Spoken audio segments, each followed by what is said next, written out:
Sveiki, sveikinuosi šį kartą su futbolo tematika. Netrūksta paskutiniam dienom įvykių nei krepšinėje, nei futbole, nors ir vasara. Atrodo, šiaip veiklos turėtų būti daug, bet sporto irgi daug, įvykių daug. Ir kažkaip reikia visur spėti. Bet reikia džiaugtis, kol vyksta Euro 2024, Europos futbolo čempionatas, šventė, kuri vyksta kas 4 metus.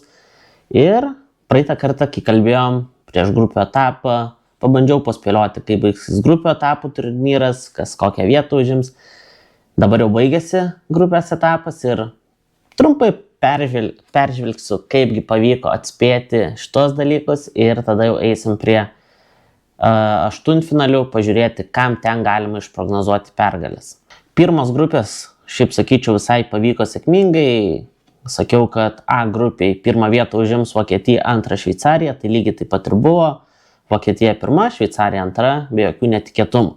B grupė irgi gal šiek tiek nustebino, kad kroatai nepateko kaip ir ta trečia komanda, nes mano buvo tas, kad mirtininkų grupiai kroatai vis dėlto lengvai albanus nugalės ir tada kroatai irgi eis kaip trečia komanda, bet visgi ten su tais albanais nebuvo taip lengva ir Ispanija pirmą vietą užėmė, Italija antrą, kaip ir buvo galima tikėtis, nors italai su paskutiniu smūgiu išsigelbėjo. Nedaug trūko jiem iki sensacingo iškritimo jau grupių etapuose, bet užėmė antrą vietą su šiek tiek sėkmės, galbūt daug sėkmės, bet antra vieta grupiai užimta.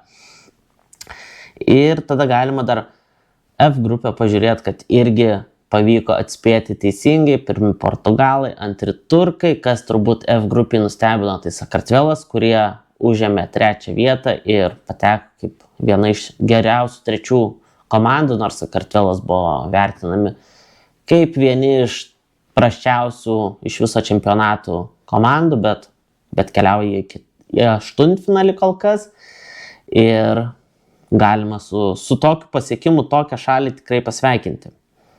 O kitos 3 grupės, sakyčiau, kad kai kurios mažiau, kai kurios daugiau, bet tikrai nustebino. Tai C grupiai anglai, kaip ir buvo prognozuota pas mane, pirmą vietą užėmė, o antrą vietą, aš sakiau, serbai tokia disciplinuota komanda, kuri turėtų kaip ir užimtą antrą vietą, tačiau danai nustebino, kad danai galėjo, tai galėjo, viskas tvarkojo, bet labiausiai nustebino slovėnai, kurie užėmė trečią vietą ir pateko dar kaip geriausia trečia komanda. O serbai liko paskutiniai. Tai sakykime, šitas man toks netikėtumas tikrai buvo nemažas. D grupę gal pasiliekam desertui, nes ten nors ir D grupė ir E grupė, grupės, kurios stebino be galo. Jeigu D grupiai, sakiau, prancūzai pirmi, Nyderlandai antri, ramiai, viskas tvarkoj. Austrija šio čempionato kol kas toks, sakyčiau, tamsiausias arkliukas, netikėčiausias arkliukas. Pirma vieta grupiai, antri liko prancūzai, o Nyderlandai išėjo kaip trečia komanda, bet kad Austrija užims pirmą vietą grupiai.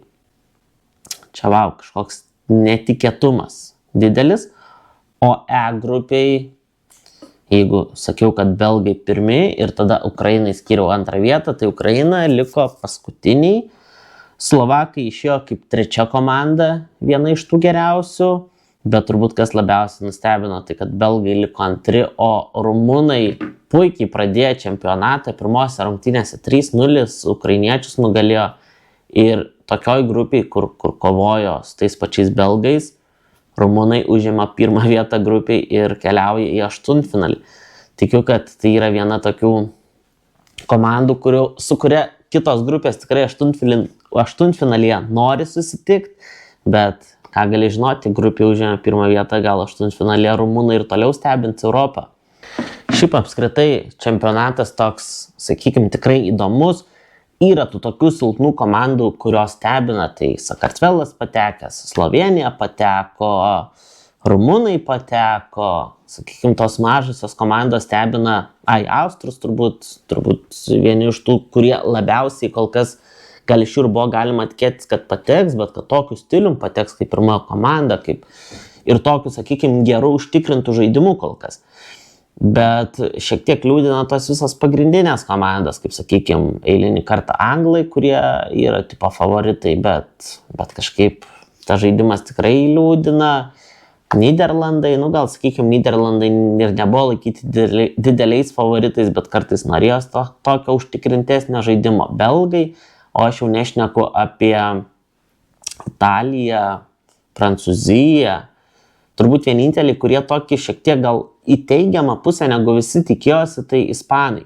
Nors aš praeitą kartą sakiau, kad ispanų nemėgstu dėl to jo žaidimo stiliaus tokio tik ataką, bet tą žaidimo stilių ispanai šį čempionatą yra pakeitę, netokį žaidžia ir sakyčiau, jam tai tikrai pasiteisina. Jeigu neklystu, ispanai grupių varžybose buvo vienintelė komanda, kuri laimėjo būtent visas 3 varžybas. Daugiau niekam to padaryti nepavyko.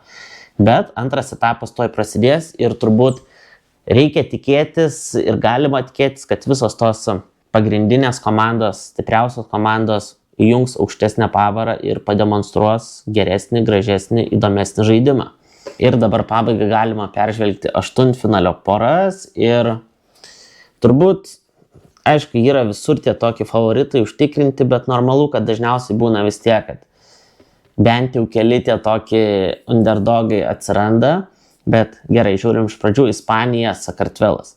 Tikrai palaikysiu Sakartvelą iš savo pusės, bet manau, kad ispanai, nebereikalo, ką tik minėjau, kad demonstruoja vieną geriausių žaidimų čempionate ir manau, kad 3-0 nenustebintų. Vokietija, Danija, turbūt irgi, jeigu ir ieškom, kas galėtų iš underdogų nustebinti, manau, kad ne, nors Danai man patinka, bet manau, kad Vokietija irgi žaidžia visai neblogą futbolą kol kas, žaidžia namuose ir šį etapą turėtų praeiti. Portugalai, Slovėnai.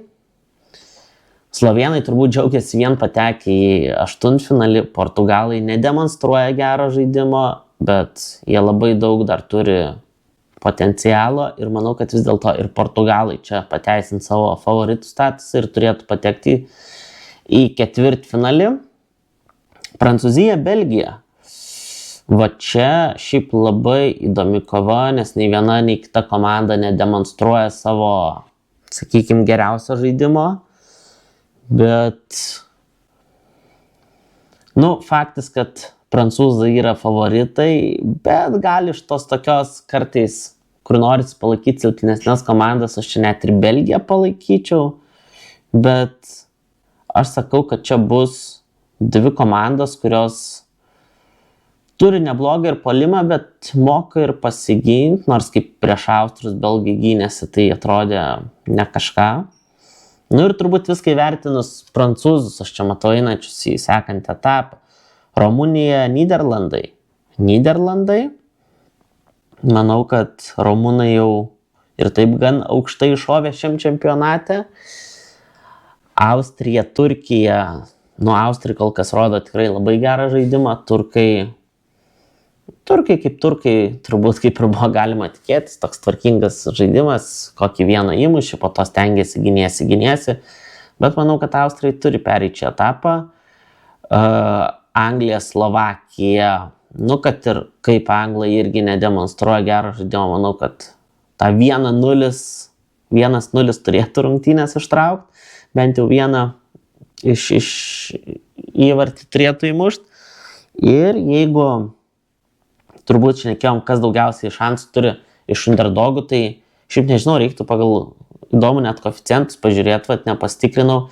Šveicarija, Italija, manau, kad italai favoritai vis tiek turėtų būti, bet čia turbūt tą tokį matau daugiausiai šansų, kur gali šveicarai gan neįtikėtai, nežinau, tikėtai ar netikėtai, bet iššauti ir patekti į sekantį etapą. Taip, netgi pažiūrėjau, kad šveicarai yra laikomi silpnesnė komanda, italai favoritai laimėti, o visur kitur kaip ir pasirinkau, taip ir jo, visur favoritai. Prancūzija prieš Belgiją irgi favoritai, Austrai prieš turkus irgi, nors ir palyginus nedideli, bet favoritai. Taigi sakau, tokį mano turbūt prognozės tokios būtų, bet tikrai nenustepsiu, jeigu daugiau tų underdogų kažkokias staigmenas pateiks ir pateks į sekantį etapą.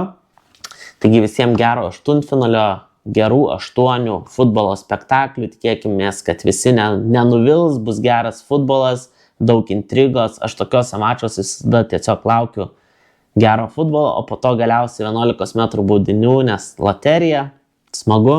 O jeigu jau pažiūrėjai šį video, tai dar palaikink, pasubscribink kanalą, jeigu to nepadarai. Ir iki kito karto, krepšinis, futbolas ar kažkokią temą sugrįšim ir pasimatysim. Iki.